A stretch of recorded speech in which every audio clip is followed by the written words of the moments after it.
Are live. How you doing, Mets fans? It's your boy Wardy, and we're back at it with the latest post-game segment. This time, unfortunately, a loss to break down in this Grimace era and this Baby Wardy Shea era. We have seen our second loss now here, and the Mets are now sitting 12-6 in the month of June. Look for the series victory tomorrow in Chicago before their off day this Monday, as they falter today by a final score of 8-1 against the Chicago Cubs and against former friend, now foe, and Tomas Nido. In today's show, we'll get into why exactly did the Mets labor as much as they did. Why was this a no-show from the offense? Giving a tip of the cap to not only Jameson Taillon, but also looking at the negatives here. Headline, unfortunately, by Tylor Megill, and how Megill's latest outing may have just pitched himself out of this Mets rotation. When will Christian Scott return? Will changes be had here in the near future as we get to this off day? Plenty of that and much more that we will be breaking down in today's live show. So to everyone first chiming in live on a replay,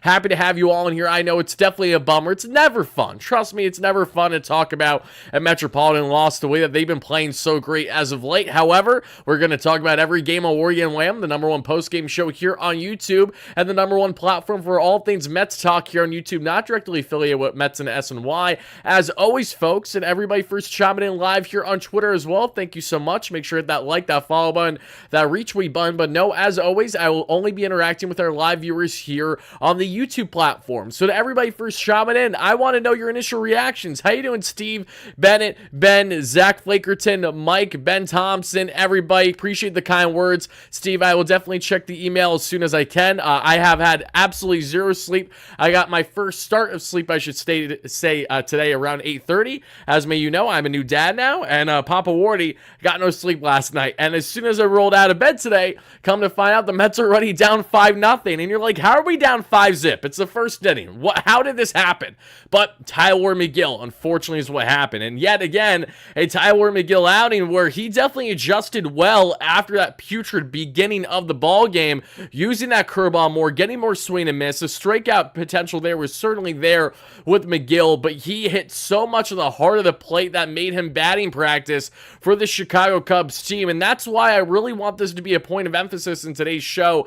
Not so much on the game itself, but rather, what does this mean for the Mets after you see Tylor Megill get absolutely lit up in Chicago against these Cubs the way he did today? What is his future in this Mets rotation? Will be impacted at all? As we know, Luis Severino, who was initially lined up to pitch against the Yankees, will be pitching up against the Cubs tomorrow instead, which I really like for the Mets to try to get the rubber match tomorrow night. Unfortunately, a game that is broadcast on ESPN, so if you guys want to actually listen to a nice call, I suggest you listen to, of course, Howie on the radio, Keith and all of them. Definitely going to do a better job, I'm sure. But we got the Sunday night game tomorrow between these two teams. Of course, the Cubs multiple games below 500, just like the Mets. They're neck and neck in the standings right now. Not that standings watch means much at this point in the season, but it's still something to acknowledge for a Mets team that's at, 11, 12 games below 500 not all that long ago, right? And now they're right in the thick of things. They're probably a game and a half at least out of a playoff spot now after today's loss. 3 games below 500. The Mets are still trying to get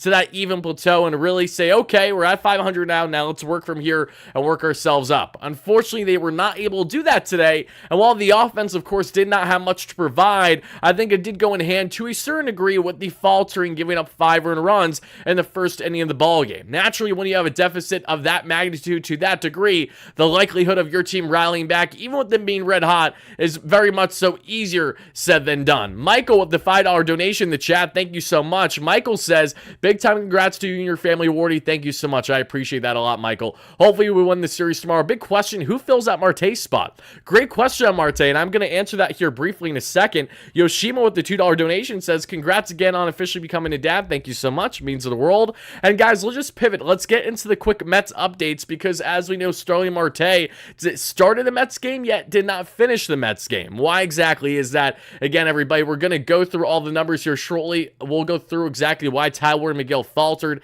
and his fate here in this Mets rotation, which in my opinion, honestly, doesn't look that great at the moment. On the hitting end, what is there to like? Not a whole lot, but a couple. Headline by Francisco El Troll Alvarez, absolutely raking, and he's locking in at a perfect time for this Mets team. Again, Mets 12-6 in the month of June, a joyful June versus a miserable May that they've had a month ago. Can they continue their winning ways tomorrow? I absolutely think that they are in the cards to do exactly that. I'm not writing off this team whatsoever. Again, this is just one of those games, unfortunately. And the reason why I say it in this manner is we've seen how the Mets play when they're really down in the dumps versus when we see the Mets play to somewhat of their utmost potential. And we have seen a lot of that over the past couple weeks here in the month of June. So if I'm a betting man, I definitely like the Mets odds to bounce back with their offense tomorrow and get more competent pitching from our man Luis Severino. And Sevy, his last start, he gave up 6 earned, but still went solid, close to 7 innings, if not 7 innings for the Mets. That is why I have a confidence level too, because even when Sevy gets rocked, something Tylor, Megill, and a lot of other Mets starters simply can't comprehend is the ability to go deeper into ball games even when you don't have your best stuff. Jeff McNeil's a great question that we're being asked in the chat right now, and my replay viewers as well. There's a reason, everybody. There's a reason why we did a video 2 weeks ago on why Jeff McNeil's days with the Mets are numbered. He has the 5th lowest OPS in all Major League Baseball, currently sitting here at 582. For a contact hitter, he's anything but a contact hitter, and Jeff McNeil is quickly playing his way out of not only this Mets lineup, but ultimately out of this Mets organization. But he is playing so bad that in order for the Mets to part with him outside of a true DFA, eating a lot of salary, is by eating the bulk of his salary if he's dealt elsewhere. There's a very limited market for someone like Jeff McNeil after yet another offer and a less than impressive day at the plate there. A lot of frustration continues on the McNeil front, everybody. But now let's break this down by getting into all the key updates. And if you're first chiming in live on YouTube, thank you guys all so much for that. Hit that like and subscribe on. It really does mean a lot. My daughter's birthday was on the 20th. I assume that is Shay's B-Day is actually the 19th. It happened late on the 19th. So yeah, they're neck and neck. But happy birthday to your daughter, Steve. Very happy to hear that, my friend. I can't get over the fact that, you know, my son's name is Shay, and William Shay, again, the OG Shay, was born yesterday, going all the way back 1905. That's crazy. That's insane. Awesome timing, though. But let's talk about the updates first. Starling Marte started this game for the Mets. He did not finish the game for the Mets. After struggling in the outfield, as we saw PCA have a huge triple, as we saw the Cubs beat around Tylor Megill here in this matchup, Starling Marte, after a couple innings, is pulled with, of course, knee soreness, something that's been barking, something that he's been dealing with for a good portion of time now this season. Marte, who's been perfectly fine with the offense, all things considered. He's been great with the contact hitting. He's been awesome at going up the middle and even going opposite field sometimes. But Marte's defense has continued to labor, and that knee has continued to be a problem. So Starling will have the off day tomorrow while the Mets still play, and he will receive an MRI on Monday. So I'm curious if the Mets will actually send him back home early. I'm sure they will, unless they feel that they really want him as a bat off the bench. Maybe that would make a lot of sense too. So scratch that. He'll probably be off the bench tomorrow, but he won't be starting, however, and then Monday he will be getting an MRI, and hopefully it's just soreness, nothing too concerning there, and they will continue to roll with Marte, in the lineup, as deemed based on the matchups and all that kind of stuff because of his health currently. But that's the latest on Starling Marte. Now let's get into what I think is more of a bummer of news at the moment, and that is Sean Reed-Foley. Many guys like Sean Reed-Foley. I like Sean Reed-Foley quite a bit. SRF has been fantastic in this Mets bullpen, pitching to a well sub-2 ERA this season thus far after starting the year late after dealing with an injury that had him on the injured list heading into the season out of spring. SRF was unfortunately placed on the IL with a very similar issue like Edwin Diaz. I believe it's a shoulder impingement there, so SRF is going to be perfectly fine, but we will be without him now for the next couple of weeks. So basically the rest of June and then getting into the first week or so July, no Sean Reed-Foley in this bullpen, and that is going to bite the Mets because he has been a multi-innings eater. He has been fantastic, and when Adrian Hauser has to give you 5 innings today because you don't get Tylor Megill past 3, that is of course going to become a problem for your bullpen. I digress. I don't know why I said 5 innings. 3.2, still a lot. Point is, Hauser's not going to be available for the next couple days, obviously. Thankfully, we have the off day on Monday, and Danny Young was the corresponding move called up with Sean Reed-Foley put on the injured list of 15-day IL. Danny Young, who was sent down not all that long ago to activate Edwin Diaz from his injured list, funny enough, with a shoulder impingement injury himself. Danny Young was called back up today, and he had himself 1.1 scoreless innings, like the dog that he is, with 0.87 ERA on the season. Now, the final update that I have for you all before we talk about a bit on the game, what went wrong with Tylor Megill, why changes are expected to be had here in the very near future for this rotation, not only internally but also externally. I will touch on that. We got a video coming out more than likely tomorrow. I'm planning to record it tonight once I got my baby sleeping for a period of time where it's like, okay, now's a good time to discuss this, so we'll worry about that then. But the final update, Kodai Senga, he will throw a 20-pitch bullpen tomorrow. As long as that all goes good, he will probably face live batters from there. So Senga is still working his way back after multiple flare-ups that were separate from his initial injury with that capsule injury to begin the year. Senga now is looking like he will still not return until after the All-Star break, but is making strides in the right direction. You just got to have fingers crossed that there aren't any setbacks. And yes, I know Chipper Jones has a son named Shea, and Chipper's defense, as much as we despise him as Mets fans, that's a pretty baller thing to do. You beat up on one organization and one stadium so much, you love playing there so much that you name your kid after him. I mean, if I'm in Chipper Jones's shoes, I probably do the exact same thing. So while I despise Chipper, there's no denying how amazing of a hitter that he was. Is truly one of the best in Braves history, which is saying a lot given how historic the Atlanta Braves truly are with great offensive runs they've had year after year. Speaking of the Braves, before we get into breaking down this ball game, they beat up on the Yanks yesterday, and now the Baltimore Orioles, as I said to many of you in yesterday's show, I guarantee you, a week from now, the Orioles will have touched first place. Even if they don't stay there, they will get there. The Orioles are already now tied with the Yankees for first place and have the tiebreaker, not by wins, but by victories in head-to-head matchups against the Yankees this season, because they have won the first two series against the Yanks, if I'm not mistaken, this year. So shout out those O's, baby, to all my Orioles fans out there that hopped on the wagon, like us Mets fans, and including myself, because, you know, I have family that don't live terribly far away from the Baltimore Orioles. Went to Camden for the first time last year. You know, Camden Park there, just an amazing ballpark. I cannot get over how gorgeous it is. I can't get over the seafood, and I can't get over that young, vibrant, and most importantly, beyond exciting Orioles team, headlined by Adley Rutschman, Gunnar Henderson, and everyone else involved there. But all right, guys, let's talk about the ball game now. What's up, Alex? Great member. PB, how you doing? Yoshima, all my great members, everybody watching live on a replay, to my over 400 concurrent viewers right now. Thank you all so much for the love. Really does mean a lot. I know that we don't have a lot of interest right now, especially on YouTube after a loss like this one. It's never fun to talk about a Metsian defeat, but let's talk about why I firmly believe changes will be coming. And that all goes in hand with Tylor Megill's outing here, especially with the way that this one started off for him. Of course, the game started off, Tylor Megill was matched up against Jameson Taillon. Remember Jameson Taillon, everybody? In case you don't, Taillon was a man that Billy Upward tried everything to try to land over an offseason ago. He signs with the Cubs, has an underwhelming first year in Chicago. This year, Taillon is looking like absolute nails and is looking like the guy that they gave the money to and is worthwhile. Taillon went seven innings of 1 earned run ball, 6 hits, 10 strikeouts, 0 walks. That is peak Jameson Taillon right there. Masterful outing against the Mets. I have to tip the cap. He had everything working right today, and that is not one of those things where I'm going to fault the Mets offense completely. Sometimes guys just have it, and with the Mets being as hot as he's been, I definitely can understand appreciating an opposing pitcher having dominant stuff the way that Taillon did today. He just was a thing of beauty against this Mets team. Again, not that I'm happy about the loss, but being a glass half full guy, I understand these things are going to naturally happen from time to time in the course of a 162. The same way Tylor Megill, now in his 7th start of the season, his worst yet, one could rightfully argue. But it begins, however, with a JD Martinez 2-out single in the first off of Taillon.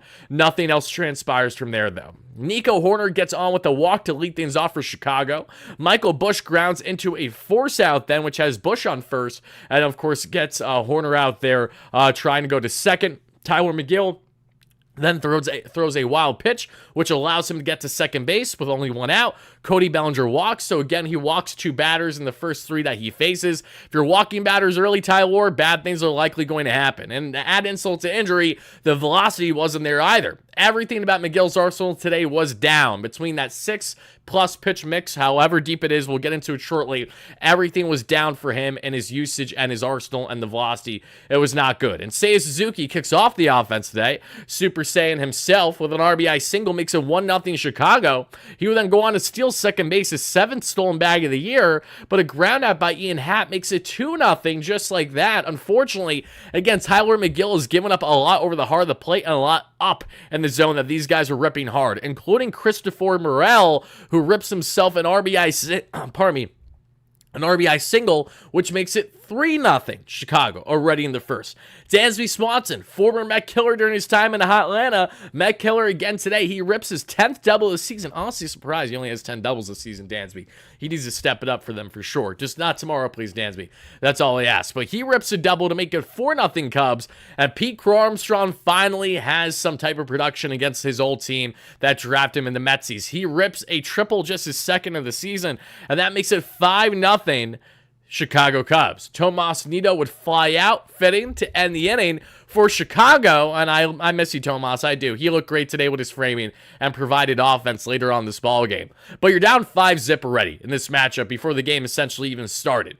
So my initial reaction to this is, okay, naturally, if you're down 5-0, I don't have a lot of internal optimism that you're going to turn this game around, but can they chip away? Unfortunately for the Mets, they really couldn't chip away today. Because as we advance through this one, again, a lot of 1, 2, 3 innings. We saw, again, after that, Tylor Megill really start to settle down. He was striking out guys well. However, he would give up a meatball to Christopher Morel, who rips his 14th home run this season on a fly ball to dead center, and that increases their lead to 6-0. But outside that Morel home run, Megill would go on to strike out, 4 or 5 batters in a stretch. He looked strong. Nimmo would get a single. JD Martinez would get a single that we would see there just, a couple innings later, but the Mets would not be able to convert in this one, unfortunately, as we see Alonso would ground into a force out, runners on the corners, 1 out. DJ Stewart would strike out swinging, which was brutal. Not happy about that. And Tyrone Taylor would be called out on strikes. So Jameson Taillon works some Houdini magic, gets himself out of his own jams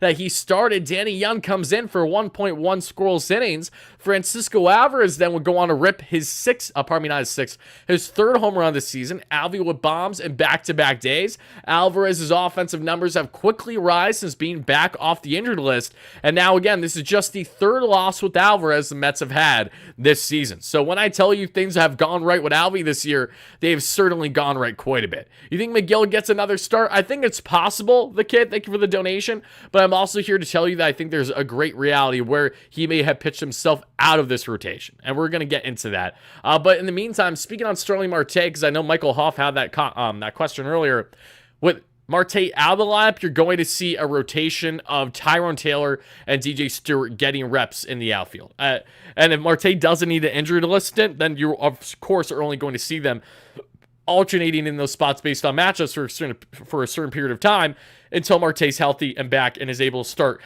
in the lineup and command right field, even though I think we can all agree Marte's probably best in left field, and I'd argue that you should have Bader in right field. I think Bader makes a lot of sense in right field. But Nimmo said, I know Bader has a lot of range, but Bader and Marte don't like each other. If that has been abundantly clear by now, they butt heads a lot defensively. Bader's the better defender, so I will give him more benefit of the doubt than Marte there right now. But Marte, even with that arm, would be perfectly suited in left field, because left fielders were all guys that usually don't know how to play the outfield start their outfield positions, and Nimmo's done great there. We know I don't want Nimmo in right because he has a noodle arm in comparison to even Bader to a degree, and Tyrone Taylor. Have one of those in right field, and I think you're fine. I don't expect them to put Marte in left once he returns from this knee soreness, but it is something that I would like the Mets to ponder and consider. And as we continue to get on the ball game here, Seiya Suzuki rips a double later on the 5th. We would see Pete Alonso, after 2 outs, rip a single. Nothing else transpires there. And Tomas Nido with his 3rd double of the season makes it 7-1 Cubbies as he drives in Pete Crow Armstrong, who got his 2nd hit of the day via a single. It would become 8-1 not long after, thanks to Cody Bellinger with a ground ball, singles on a ground ball to Pete Alonso. And that really does it for the ball game. Again, you get plenty of swing and miss stuff from Megill leading to his departure. Danny Young did his thing. Adrian Hauser goes 3.2 innings of 4 hit, 2 run, 1 earned run, 1 walk, 2 strikeout ball. And the offense day by the Mets, they had 7 hits to the Cubs 9, but a 7-run difference all in hand with the poor start by Megill and also the Mets not knowing how to hit a lick against Mr. Jameson Taillon. Look at your emails, Dave. I absolutely will. I appreciate that. Apologies with everybody if I'm behind on emails, guys. Just understand, daddy duty. I've been behind on a lot at the moment. Have not had much of any rest of recent. It's been a long week so far, and it's going to be a lot more long weeks like this. So we're going to continue to get better, and we're acclimated each and every day for sure. You're telling me we have nobody in AAA that's better in the outfield than Stewart? Oh, we absolutely do in the outfield for sure. The Mets have multiple guys that they can consider. Ben Gamel has been killing it in AAA all year. Trace Thompson, another guy that you could consider as well. But Gamel especially.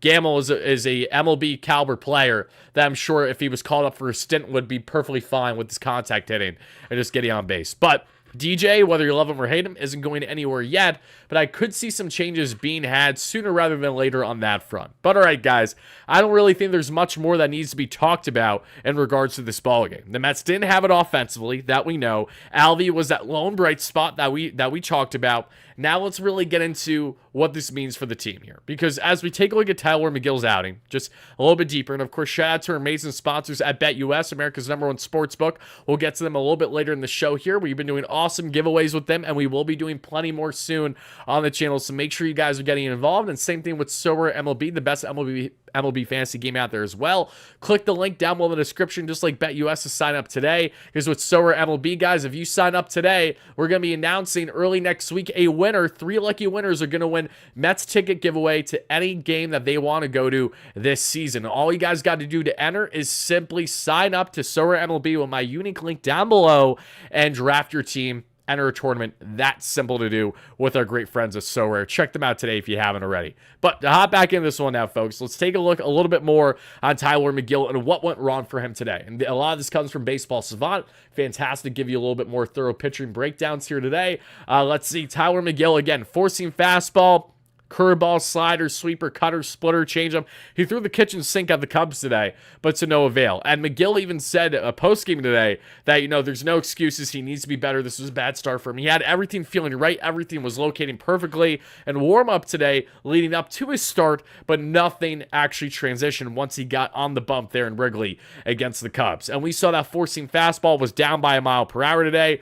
Sat right around 94.8 when it's been, again, a mile per hour higher. And that's a problem for Megill, because when Megill's had his most success, he's been sitting 95 plus on the gun consistently, and he's been able to set his pitches up, especially when he's been having a nice swing and miss there that we have seen at times, whether it comes from the sweeper or the splitty, that American spork, if you will. It's had more success when that fastball has been locating and has been lively, and it wasn't there today the way that he would have hoped. The curveball, which was 17% of his arsenal, sat right around 76 miles per hour.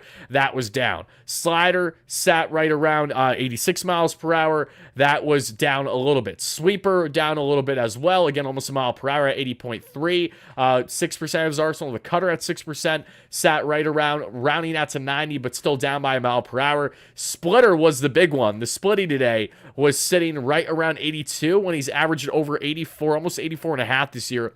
Over 2 miles per hour down on the splitter, a pitch that has been useful for him in the past this season. The changeup, 4% of his arsenal, 86 miles per hour. That was down by a mile per hour too. Simply put, Megill did not have really anything working. He got the swing and miss stuff, but that was when it was too little too late, when the Mets offense was already bothered by being in a 5-0 hole in the beginning of the ball game, doing his best Jose Quintana impression when he gave up 8 earned runs in like an inning, which was insane. But Tylor Megill now, with the Mets' current options in their rotation, as things currently stand, you naturally have Tylor Megill, you have Sean Manaea, you have Luis Severino, you have, why am I blanking here? I know hold on, everybody, just because, especially with the long night, I could be blanking on everything at the moment.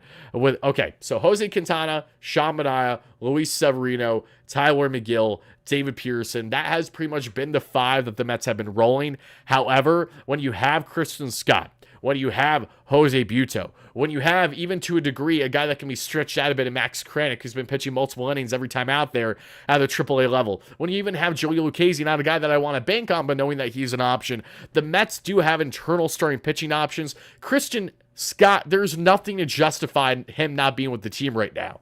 And there is reasons why there are reports coming out of recent that are suggesting that the Mets will be willing to sell some arms ahead of the deadline, even while buying. And that's something that we're going to break down in further length in a video that should be coming out early for you guys tomorrow, barring any changes. Very excited for that one. I got a lot to say on it, but simply put, the Mets have starting pitching options. Christian Scott, who is beyond capable up until he was sent down for the London series, basically. Scott, yes, I understand he's prone to the long ball. He doesn't walk guys, so of course he's going to be covering a lot of in the zone there. He loves attacking hitters, doing his best Max Scherzer impression. I love that about him, but Scott still getting his footing down at the MLB level. I get that. He is still 1,000% a superior option than some of the guys that we currently have leading the way in this rotation. And now with an off day tomorrow, you got the Subway Series, of course, this week on Tuesday and Wednesday, which I'm very excited about. That's going to be a fun matchup between these two teams in New York playing some strong bait. The Mets have been riding high up until today, and the Yankees have been free-falling over the past couple of games against good teams. So I'm happy to see that. But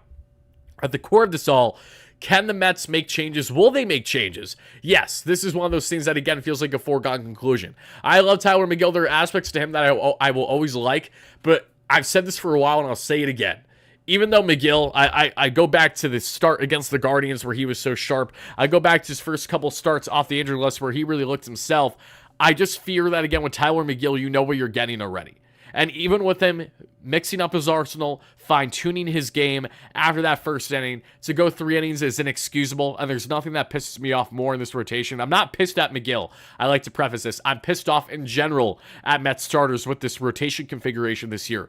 The ability to go deep has been so piss-poor by these starters this season that is exactly why I get fed up fast when guys like Megill get rocked the way that they do. Even, again, you have 6 strikeouts means little to me when you give up 6 earned and have 3 walks over 3 innings. Megill with an ERA inflated big time to just under 5. Tylor Megill, I mean, if I had to give him a rating, I would give him simply like a 2 out of 10 today. I'm less than impressed by his start today big time. He single-handedly lost the game for the Mets today. And I know you might say the offense had a play in that too. They certainly did, but it takes 2 to tango. You know, if you've been riding high, but if your starter gives up like ridiculous runs right in the beginning of the ball game before you even got your offense going, and the opposing starter, Jameson Taillon, has his stuff working masterfully, it's a recipe for disaster. So for Tylor Megill, after seeing this type of outing from him today, and knowing where the rotation configuration is at, and knowing that the Mets fully plan to have Christian Scott be an everyday starter in their rotation post-trade deadline, and it will be happening sooner, like, what are we doing here? It's time to make the change, in my opinion. Tylor, and again, this is the thing. The Mets have the ability to be cutthroat with their rotation because they have some other options to consider. So when guys single-handedly factor into a loss and you're not really getting length out of them, that's all the more reason to consider Christian Scott and see what you have from them and continue to see how he grows and blossoms throughout the course of the 162 in his rookie year versus a Megill where we've been here, done that. We know the story each year, and I think Tylor absolutely profiles best as a reliever. I think Megill is very similar to his brother, not in the sense of the velocity, because Trevor Megill, shout out to Julie, great friend on the channel, mama of both the Megills in the MLB. We saw Trevor get his 15th save of the season for the Brewers the other day. He's touching 100 on the gun, looking great. But Trevor is perfect in a limited role. He struggled with the Twins. He struggled at other organizations because they were really trying to make him more than what he is. And what he is at best is, again, a 1 or 2 inning reliever. Tylor Megill has a nasty multi-pitch mix, but I love the nastiness so much that I would just love to see him throw the kitchen sink in a couple innings as a reliever versus a starter. Because this is the kind of stuff that I'm not only fed up with, but I just have no desire to see again in this season, truthfully. So Tylor, while he definitely has had some promising outings for the Mets this season, very few have been when it comes to going deep into ball games. And at the core of everything, too, there has been a lack of consistency with Megill and with this rotation, their ability to go deep. So I say, should you keep Megill if he is, say, not parted with by the deadline, which he may, that might in fact happen. We'll talk about that if need be.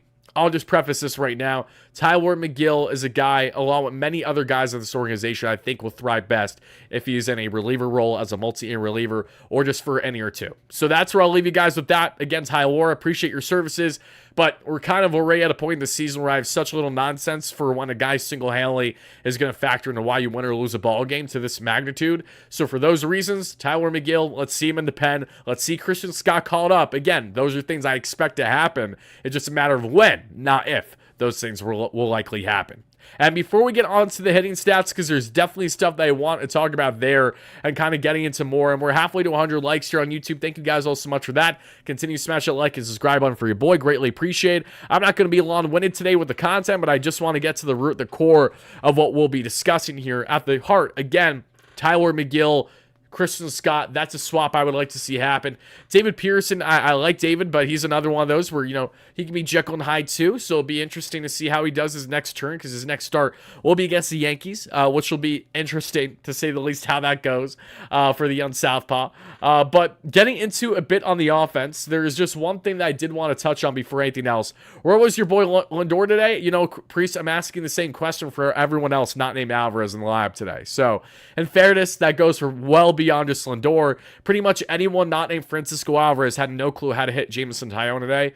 Unfortunately, those games are going to happen. We saw it once again. Just because the Mets have been getting on heaters doesn't mean that they're going to have some losses where you're just like, damn, that game sucked. Today's one of those days. That game sucked. Very little positive to take away from it. But what is a positive to take away from the show, outside of course, the changes that are inevitably coming for the Mets and their rotation the coming days to weeks? Well, now let's talk about what is also awesome, which is our amazing friends on the channel at BetUS. And in case you guys and gals don't know BetUS, BetUS is America's #1 sports book. And if you sign up today, you get a 125% bonus on not your first, not your second, but your first 3 deposits for all your sports betting needs. Again, just check them out by clicking the unique link that I have available for you all in the description down below whenever you guys deem necessary. And we just gave away a Mets jersey, a WardyNYM jersey last week to one lucky winner, all just for signing up to BetUS and placing a bet and sending me it to my email, a screenshot of proof. We had around 10 or so people, 10 or 20, I think it was actually in the 15 range, sent in, and we did a randomizer, and the winner got himself, and he wanted a WardyNYM jersey. So we're doing awesome giveaways like this pretty often on the channel. Same way we're giving away Mets tickets for signing up to Sober MLB, our other amazing sponsor here today that you can check it out in the description down below to sign up. Just sign up, draft your team, and enter a tournament. That's all you got to do. You're automatically entered. We will pick winners for that early next week. But as we take a look at these slates here, everybody,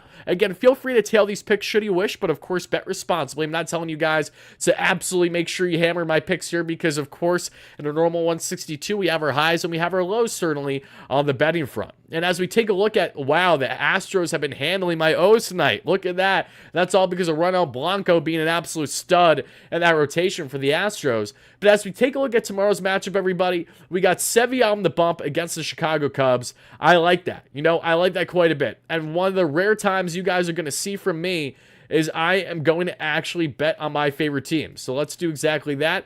If it's not going to allow me, let's see here. Because this is for the Saturday slate. I want the Sunday slate, though. Hold on, maybe it's not available yet. If the Sunday slate isn't available yet, that's fine. We can hammer it tomorrow then. No less, let's take a look at these games. We got Brewers-Padres. That's an exciting matchup for sure. They've been going neck and neck. Braves-Yanks again. Braves the heavy underdog. I think that's hilarious. And with the Chris Sale's pitching for the Braves today too, if I'm not mistaken. Or was Sale yesterday? Let me double check right now. Because if Sale's pitching today, I really, really like the Atlanta Braves in this matchup. I do. Okay, Sale pitched yesterday. So today for the Yanks, let's look at this pitching matchup between the Yankees and the Braves here. It's going to be Charlie Morton versus Marcus Stroman. Okay. Yeah, I still like the Braves today. I do. I'm going to go, funny enough, I'm actually going to go Braves run line. So that means they either need to win outright or make sure that they don't lose by more than 2 runs. 1.5, basically. So I like the Braves. I really do. And we also, of course, got the Dodgers and the Angels. How can you not like the Dodgers there? That's an easier one. And I actually like that matchup as well. So let's just hammer that. We're going to go with, is the Mets slate going to finally show up for tomorrow now? Hold on. Where was it? Or maybe not.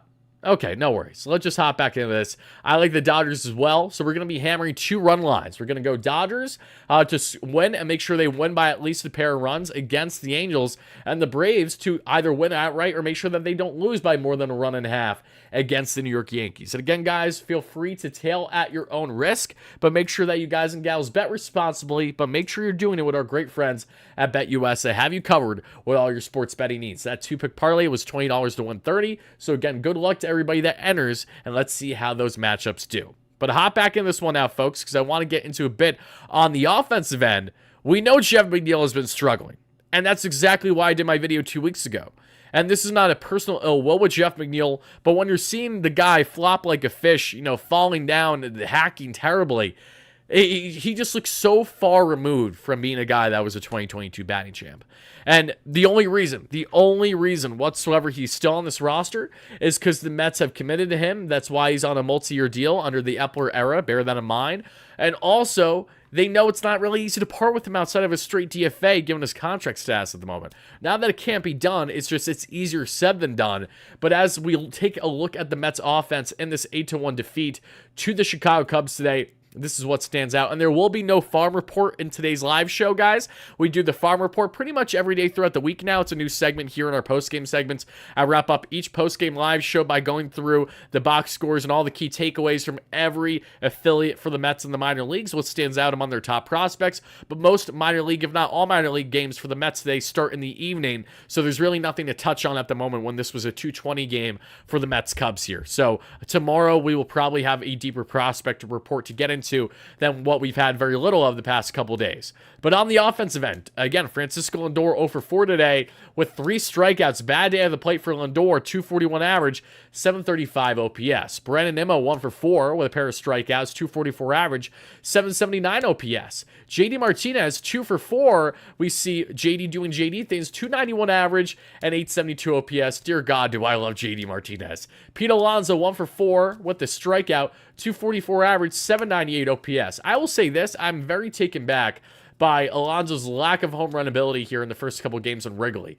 Alonso has historically done unbelievably well against the Chicago Cubs in his career, especially in Chicago and Wrigley Field. So all I'm going to say is if you're going to bet a home run prop tomorrow, I like Pete Alonso. I feel like he's due. I think it's going to happen. I think he gets one tomorrow in that series finale. DJ Stewart 0 for 4, especially it's a Sunday night game. Yeah, I like that a lot. I do. DJ 0 for 4 with 3 strikeouts. Terrible day at the plate for DJ.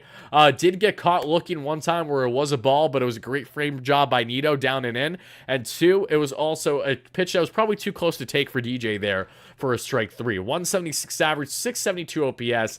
And DJ Stewart, unfortunately, similar to Jeff McNeil, feels like a matter of when, not if, he will be parted with at some point this season. Whether he's sent down in the coming days, whether he's traded. All I know is DJ Stewart, with his limited role and not being a true defender in the outfield, has very little upside that he can provide to this Mets team outside of to his boom and blast heroics that he does, but, are sporadic enough where you have to wonder if the Mets can get better production from someone else on the bench than what they're currently getting with DJ. Great eye at the plate, but not looking great today. Starling Marte 0 for 1 before he was pulled out of the game, 278 average, 744 OPS. Tylor came in there and played center field. Taylor 1 for 3 with a double and a pair of strikeouts, 239 average, 634 OPS. Francisco Alvarez 2 for 3 with the whopping home run, his third of the season, 284 average, 792 OPS. So in just a matter of like a week or so span, Francisco Alvarez has turned his offensive numbers all the way up beautifully since coming off the injury list. Jeff McNeil 0 for 4. We saw that, 215, 582. Just piss poor numbers. Truly god-awful. There's nothing to justify him playing. And Jose Iglesias, who got the rare start at third base over Mark Vientos, with Vientos having a less than ideal day defensively yesterday. And while Vientos' bat has been there, he went 0 for 5, did not look good. And I like the move by Mendy to have Iglesias start today. Even though Jose didn't get a hit, he didn't strike out. 400 average and 904 OPS on the season for the veteran infielder. Let's see here. Everybody, my big question you all, everybody watching live and on replay, because we will be wrapping up the show shortly, is on a scale of 1 to 10, how much do you want Jeff McNeil off this roster right now with the way he's been playing, or should I say lack thereof on the production? And 2, what are some key decisions that you expect the Mets to make in the coming days to weeks as we inch closer to the trade deadline? Do you think the Mets are going to be selling big and still buying? Do you think that they're going to be buying big and selling little? Are there specific guys that you want off the roster outside of McNeil per se? Whatever your thoughts are on all that, please let us know in the chat, in the live chat here, and for people watching on replay. And thank you all so much in advance to everybody chiming into the latest edition of the WardyNYM postgame show, as the Metropolitans again faltered tonight by a final score of 8-1 after curb stomping the Cubs yesterday 11-1. They come out today with a nothing burger offensively and a nothing burger on the pitching end and drop this one with a 7-run deficit. 7-run deficit, I should say. Let's see here. The Polar Bear has to make the All-Star team. I don't think he has to. I love Pete. I would love to see him represented. But I don't expect Alonso to make the All-Star at this rate. He doesn't. Alonso has not played at a level to say, okay, he's 100% a lock to be an all-star this year. He's played great over his past stretch of games, for sure. Absolutely. He has not played consistent enough, I would say, to maybe warrant that. I could be in the minority there when it comes to Pete. But I can tell you this. There's a couple guys I think are sure locked to be all-star caliber players for the Mets this season based on their numbers. And it, of course, is headlined by guys, truthfully, Luis Severino, up until his last start, I think he's in that mix. Outside of that, there isn't anybody that I think is like, oh, okay, needs to happen.